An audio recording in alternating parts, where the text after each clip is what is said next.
Creating loose abstract paintings is an exciting and freeing process that's all about letting our creativity flow without overthinking. Unlike more structured styles, loose abstracts strive on the spontaneity and the joy of exploration. It is a way to find your personal voice in your own journey.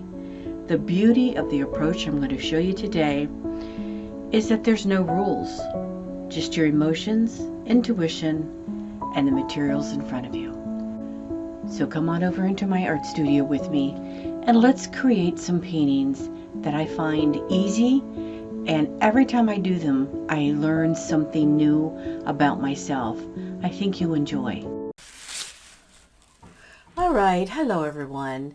My name is Cheryl Wilson. I'm an abstract artist, and I wanted to share with you some abstract paintings and a technique that I call loose abstract painting.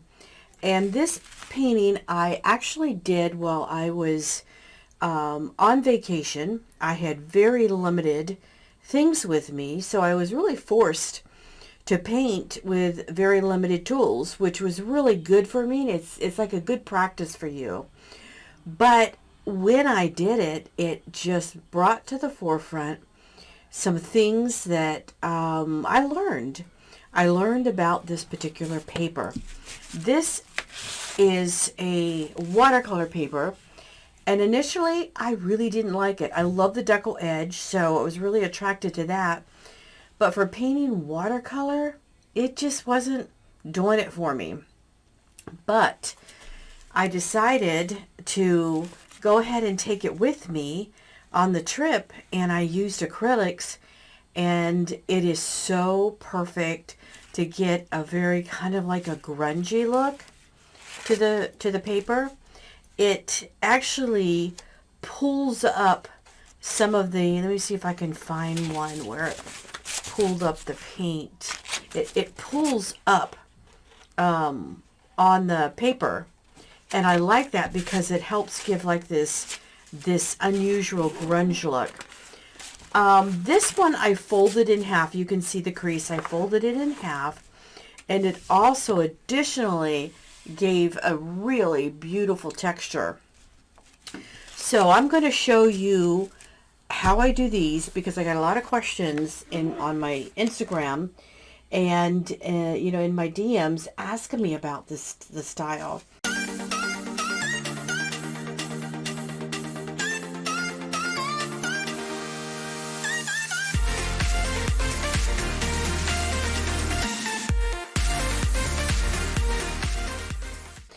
And I'm also going to provide to you a link. So if you watch to the end of the video, you will get a link to a document that I've put out there called Techniques for Creating Loose Abstracts. Now there's going to be a lot of videos like this that I do because this is the style that I create. But the document that I'm going to be giving to you for free is just a document that kind of helps give you an outline of some things that I think will really like spark an interest in how we create these things. So one thing to know, that creating loose abstracts is exciting and a freeing process. I have found that when I create loose abstracts, I find it's very freeing. It's a way that I can continue to push myself, continue to find new marks that I enjoy. It's just a way to be creative without overthinking. Loose abstracts, it thrives on the spontaneity of how you create because you're not supposed to really overly think when you're creating this way. So it just helps you throw out a lot of the rules and just go with your emotions, your intuition, and in this case, just the materials that I had on my trip. So in the document that I provided for you, the step 1, which is very important, is to start with no expectations. I don't even have a concept in mind of a composition, because I create so loosely and intuitively that a composition's not on my mind when I create these things. And I use my inspiration that helps as my guide to creating these, as opposed to following any set rules of composition, design. Now, I'm not saying throw those out the door, because those will always come into play if you are learning those along the way, because they will be in the background of your mind, especially when you're creating and something isn't looking right to you.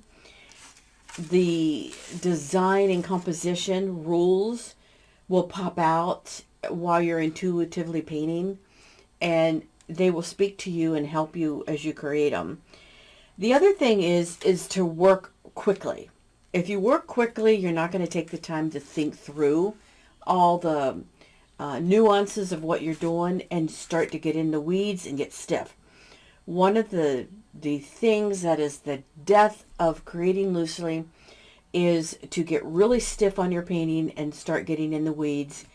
And I tell people when they're in my studio and I'm going through a training with them, I automatically go over and I take the tool out of their hand and switch it to the non-dominant hand to say, okay, you're getting too stiff, too detailed, and you're forgetting how to paint loosely.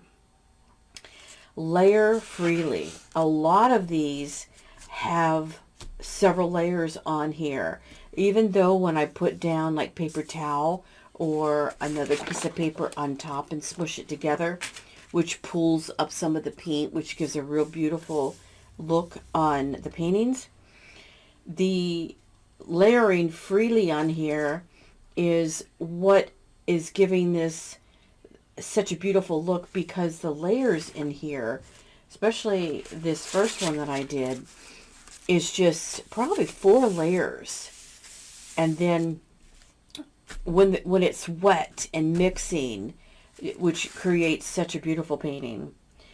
And using a limited palette on all these, I used, of course, the white and the black. I brought in a quinacridone gold. I'm not even sure if it's called that anymore. I brought in some, you can't even see the color of this, but it's like the teal, turquoise. I think it's a turquoise, dark turquoise. I used a little bit maybe of burnt sienna to add like a pop, and then some phthalo blue. Now, I used phthalo blue mainly when I used these two together, because if you use, I wanted a little bit of some lime green just as a touch in the paintings to help provide the layering. And I mean, you can't even tell, but if you use like a Hansa yellow or a bright yellow, just a touch of phthalo blue, you're going to get a lime green. I don't like golden lime green. It's too harsh for me. So creating my own is, I can control how the lightness or darkness of the lime green that I get. And I'm not going to go through all of it. There's 12 steps or 12 points that I share in the document with you. But one of the last things I want to say is to explore your mark making. Look at these marks. This is the word that I always write backwards. Almost all my paintings. I do a lot of circulars. I do a lot of markings, like scratches, and then like the C, or like a U upside down, scribbles type thing. Here's again the circles. Here's like maybe a U, but I've covered up part of it. So the marks that you put in here, you'll see the infinity sign in a lot of my paintings. Here's that C. This I called, it was like looking at the palm of my hand. And that's what the marks in here kind of reminded me of. So let's get started. I will have the link below to my, what I call my PayHip account, which is where I put my documents. I have a lot of documents out there. A lot of them, there is some for sale, different types, and then throughout my videos, you will see a coupon code, or I'll tell you what it is, and you'll be able to go in and put that in and get the video, get the document for free on a lot of them when it goes with the video. So this one, I'm going to start with just a little bit of spray water. And as I go through this, you'll not necessarily see me mix all the colors, but I'm going to try to move the palette over for you. But I'm going to start with, I did not unclog these, some of the quinacridone gold. If you don't have that, you can go with like the burnt sienna. It's kind of like the seam family, a very warm color. These get clogged up, especially if you don't put the lids on at night. So I'm going to squirt a little bit of that. I can use a catalyst. This is like a catalyst wedge. And just start in. You know, a lot of my paintings, I start with marking with charcoal or a pencil or graphite. This one I'm starting with the bottom layer of the painting and building it up, and then I'll put the marks on top. So it's a little bit different. So I'm just now adding. Now remember, a lot of this will go through an ugly stage. You'll wonder, what is she doing? Why is she putting those down together? And it's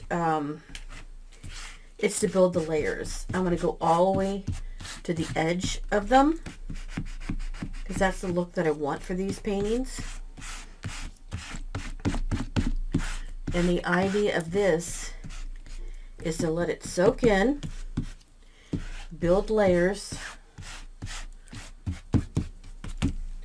and create an underpainting with lots of interest.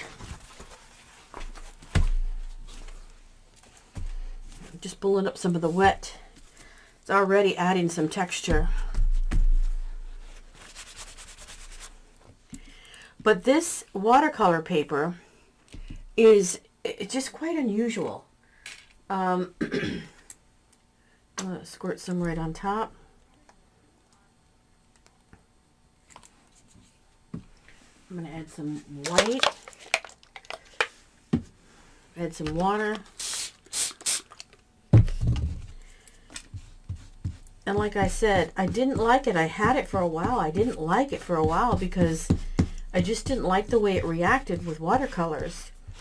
But I really am liking it with using it for this particular style of very loose painting with acrylic colors.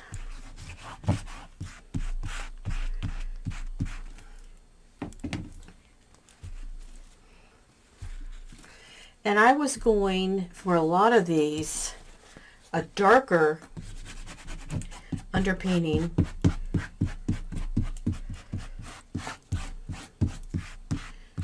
So I think I'm going to mix some blue back in.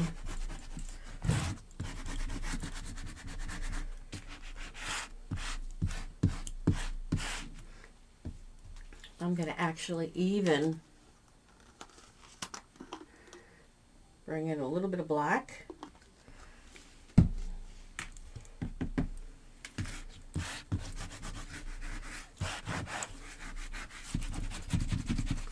Because like I said, I want these to be fun, but a little darker. Because the layer on top, now right now I've just used the quinacridone gold, some phthalo blue. I'll take some of that up. and some black.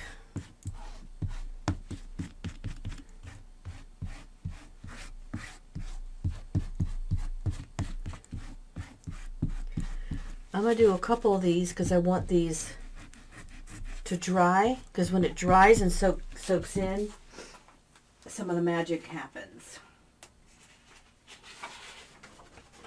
I'm going to take another piece, lay it on top.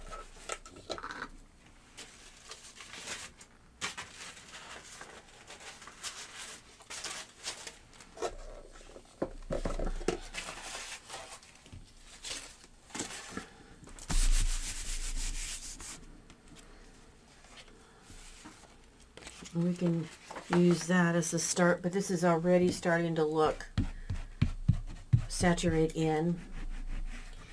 And you can see it's almost like a layer of the paper pulls up a little bit, which at first I was shocked. I thought, okay, I've really ruined the painting, but that's, for this particular style, is what I love. So,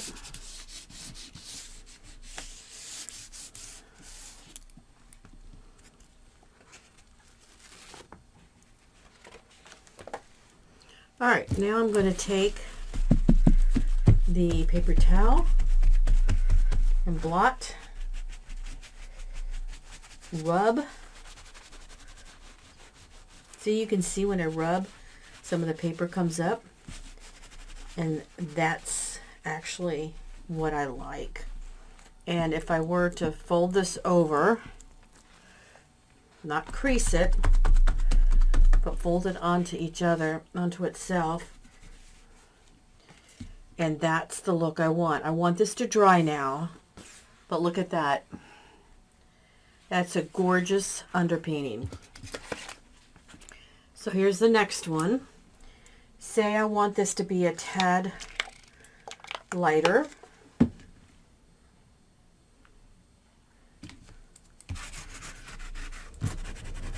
Let's first of all get the whole thing covered.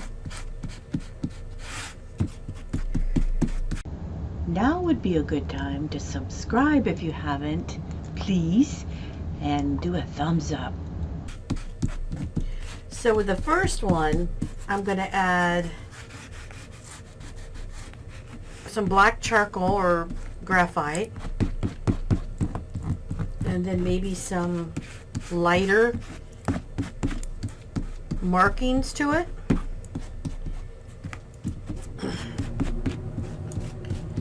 Now again, if you use yellow,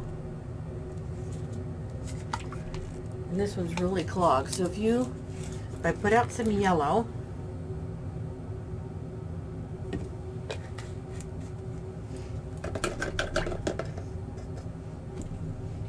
with just a touch of blue,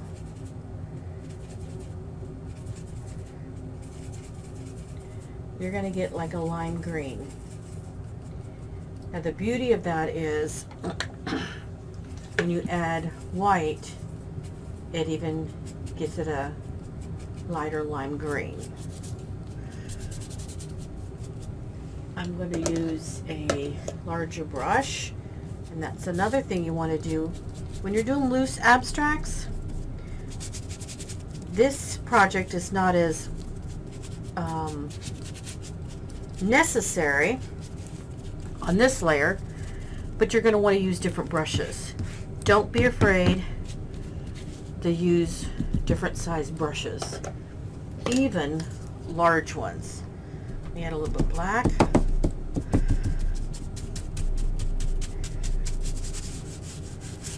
I'm darkening it up a little. I'm not thinking when I'm doing this. I'm having fun. Bring it back to the light.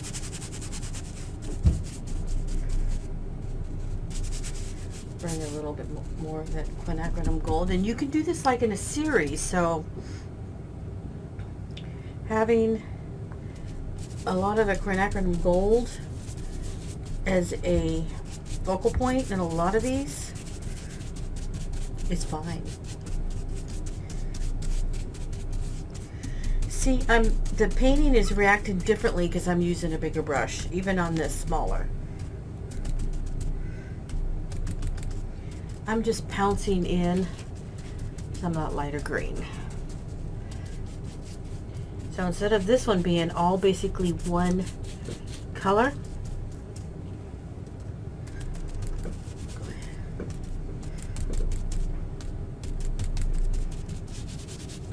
it's got a lot of color.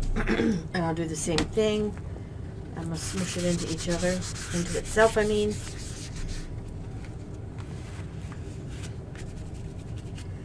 And I just love that.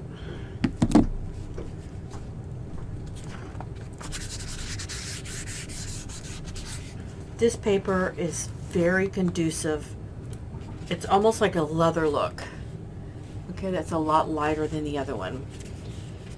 All right, so let's do one more before we start doing the marks. And this one, I think I'm going to do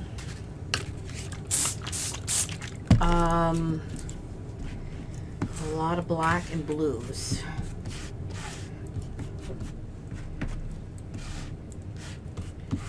I hope you guys are well. My husband, I think I've mentioned, retired, and right away, without giving away a lot of information, had cancer surgery on his face, just skin cancer, everything's fine. Then he got a pneumonia, walking pneumonia, so it was a little lighter, and bronchitis. And Christmas time he gave it to me, like all couples that love each other share. And then it's been a fun ride. So I didn't feel like getting up very much and painting. It was hard.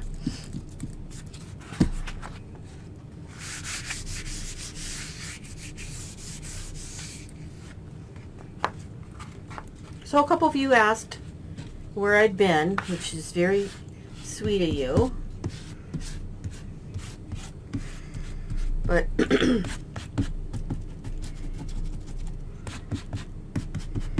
when you get sick sometimes, you just don't, not much stops me, but the upper respiratory, and just thinking about makes me go back into the coughing fit. So I'm going to put a little bit of the lime green in for some interest here. But these are all the same colors. They call it a limited palette. So again, it's their quinacridone gold. If you have that, if not, you can use like a burnt sienna. Of course, black and a little bit of white. Phthalo blue, and then I mixed in yellow with a phthalo blue to get the lime green. And again, rubbing this, you can tell it's peeling off the paper. And normally you would, if you do watercolor and that happened, you like, it's kind of devastating. But you can see some of the paper has poked through. But for this technique, I like it. So I'm going to go ahead and do some of the marks with the black. Most of the marks I want to be done. Now you don't want to oversaturate this paper.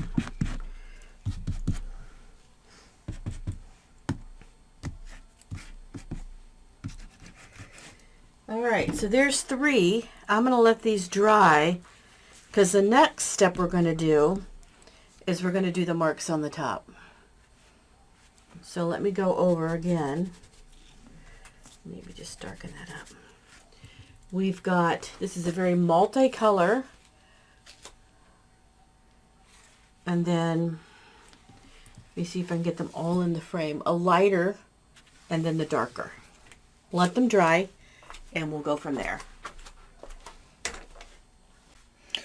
All right, while they're drying, I wanted to talk with you about some of the marks that I have on my paintings. I'm going to put these around, and this is when you're going to shine as an artist in your own journey, because some of these marks, and I just have some of these woodies, they're like crayons. I have like a grease marker, or it's a charcoal pencil. I think it's different than a grease marker. And then like a graphite, or you could use a pencil. Here's a white gel pen and some markers.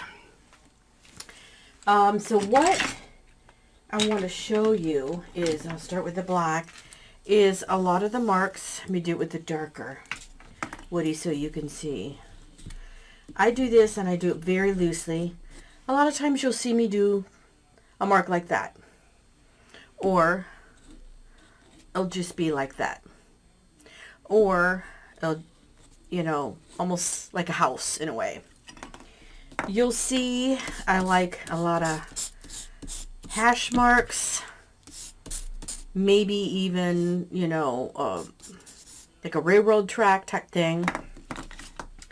I like a lot of circles, and sometimes it won't be the full circle, but I kind of hold the marker at the end, and it's very, very, very loose.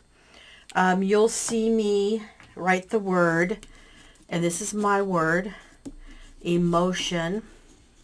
Sometimes you won't see it all, but it's backwards. I do a lot of scribbling of different sizes. I do a lot of times just writing, and I do it backwards. And it's light.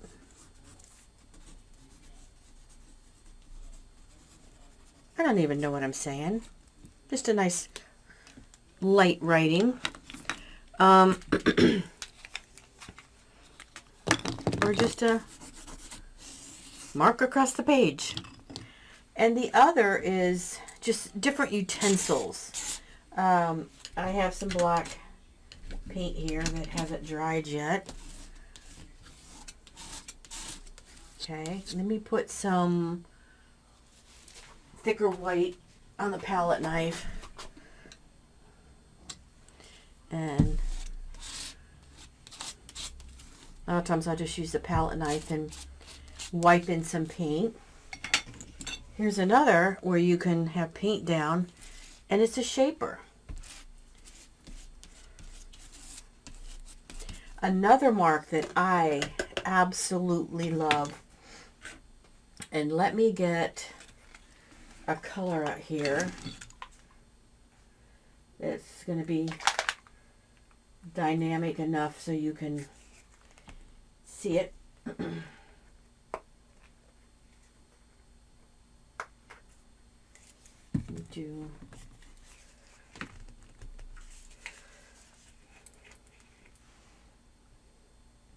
I did not use this color in the painting. It's a turquoise.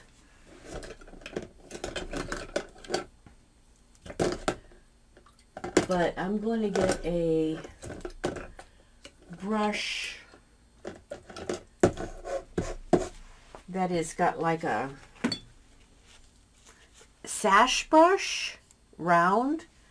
I'm going to dip it, get a little bit wet, saturate it. In fact, I'm going to move my paintings that I've already done away because this is going to be messy. And I don't want them to get additional marks at this point. But I do a lot of splats.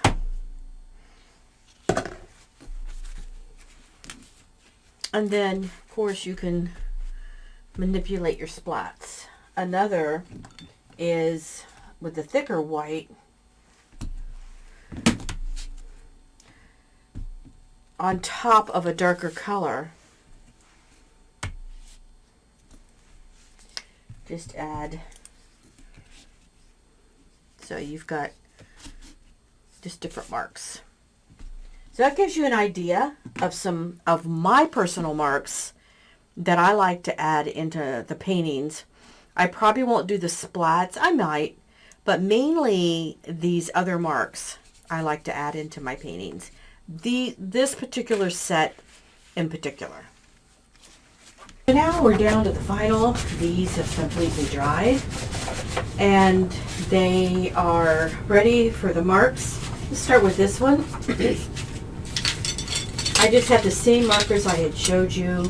I may grab something else as I'm thinking about it. I may grab a thin paintbrush, but I am just gonna start on this and make marks. Since this is light, I may take a marker. Let's do the woody. And again, my C. Let's see.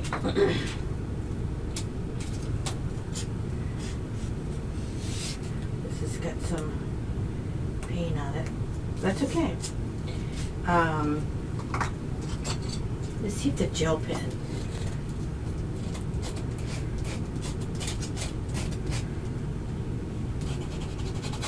Let's make it some marks. I'm going to use, let's do this one. Here's my word. I'm going to do half one color.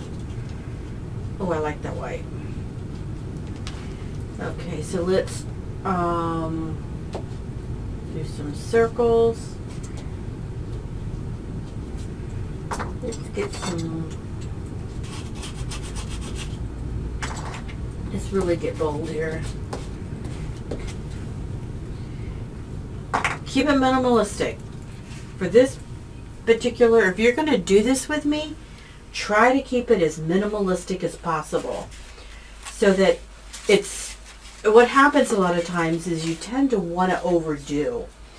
I'm going to take some black high flow over here on my palette. I'm going to take get a liner brush. Let's see, here's a good one.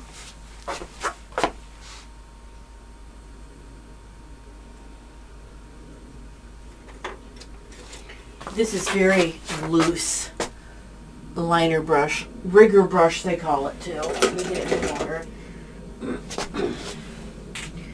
And I'm going to write my word. And very loose. Now, you don't need a lot more. If this is all you had on the paper, it would be fine. The reason is, in my opinion, is there's a lot going on here. There's the whole background, the underpainting is telling a story. The mark I just did is dramatic, but if you wanted to add more, we'll add some. But I personally would not add, and if I, like I am, it's going to be very light. That's all I'm going to do because I like the minimalistic look of this. It's enough for me. It's a preference thing for you. So here's the last one. This is very dark. It's the blue one. So I'm going to start with the white. Very loosely. Make some marks. I may even go in with the black. There's my word, but it's so loose. Down in the bottom. Doesn't have to be at the bottom. It can be anywhere on the paper that you want it. I'm going to go in and do some scribble. There's some scribble. With the, let's add some lime green. Just a mark there. I don't want to get too much because, again, if you get too much going here, then it takes away from the minimalistic look. I could go in and add, and I don't want to. I'm liking these the way they are. I could go in with the shaper and add some thick paint. This is on one I already had. This is where I added brought in a different color, a pop of color. This is a very dramatic mark here.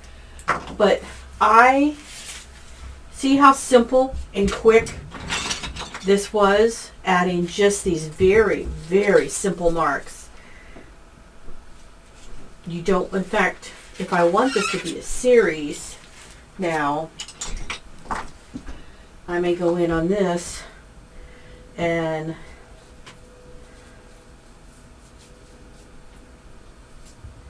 add some of the black to make it go with the rest of the paintings. And that's it. And what I mean by that, it's so easy to overdo. It's a lot harder to stay minimalistic. But that's my choice on these, is to keep them very simple and not overdo. If you want to add more, that's totally up to you as the artist. So I hope you enjoyed these. I'm glad to get back into the YouTube world, but I hope you enjoyed these loose abstracts. And please go to the link, I'll put it down below, for the document that is a freebie, and I will tell you the code. The code is LOOSE, LOOSE. That's for 100% off of the document that is called the Loose Abstracts. So thank you for joining me. Please subscribe if you hadn't. You don't have to, but it'd be nice. Thank you for staying to the end if you did, and take care and have a great painting time.